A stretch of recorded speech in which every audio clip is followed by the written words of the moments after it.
Bilal ibn Rabah was born into slavery, a condition that was compounded after he became one of the first believers to follow the teachings of Prophet Muhammad. Bilal's father was an Arab slave, and his mother was a former princess of modern-day Ethiopia, who was also enslaved. Bilal was ruled by a master who punished him for his conversion to Islam. He dragged Bilal around Mecca, encouraging people to mock him. He even tried to force him to renounce his faith by placing a large rock on his chest and pinning him on the ground. But far from renouncing his faith, Bilal showed a defiance and strength in the face of persecution and violence. Impressed by Bilal's steadfastness to the Islamic faith, Prophet Muhammad sent one of his closest friends, Abu Bakr, to pay for Bilal's freedom. Once freed, Bilal rose to prominence in the early Muslim community. Prophet Muhammad appointed him to serve the mosque by using his melodious voice to call the believers to prayer. Bilal was a black man, and for some, his blackness made him unfit for such an honor. On one occasion, a companion of the Prophet, a man named Abu Dar, disparagingly said to Bilal, "You son of a black woman." This drew a swift rebuke from Prophet Muhammad. "Are you taunting him about his black mother?" asked the Prophet. "There is still some influence of ignorance in you." The ignorance the Prophet identified was rooted in the misguided view that a person's race reflects his or her moral character or social status. In fact, the Prophet's message of racial equality stood in stark contrast to the prevalent racial animosities of 7th century Arabia.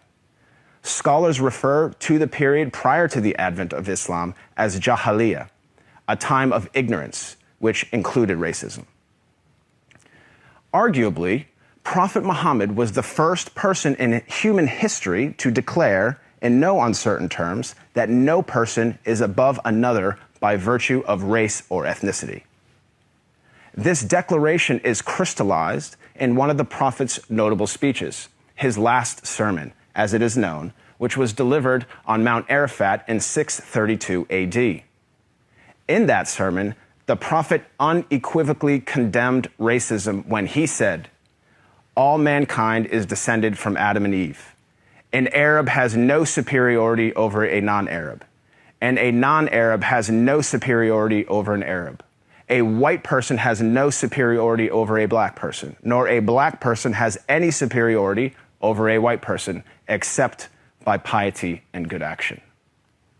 Ever since then, Prophet Muhammad's teachings on racial equality have inspired human beings to strive for racial equality and justice for all. Consider the life of Al-Hajj Malik al-Shabazz, more commonly known as Malcolm X, the black Muslim civil rights leader who battled racism in the 1950s and 1960s. After performing the Hajj, or Islamic pilgrimage, to the city of Mecca, Malcolm wrote his famous letter from Mecca, in which he said, "There were tens of thousands of pilgrims from all over the world. They were of all colors, from blue-eyed blondes to black-skinned Africans. But we were all participating in the same ritual, displaying a spirit of unity and brotherhood that my experiences in America had led me to believe never could exist between the white and the non-white." He added that he had never before seen sincere and true brotherhood practiced by all colors together, irrespective of their color. The Hajj for Malcolm represented a shift away from racism and towards racial equality. The teachings of Prophet Muhammad encouraged all people to strive towards anti-racism, which is quite different than simply non-racism.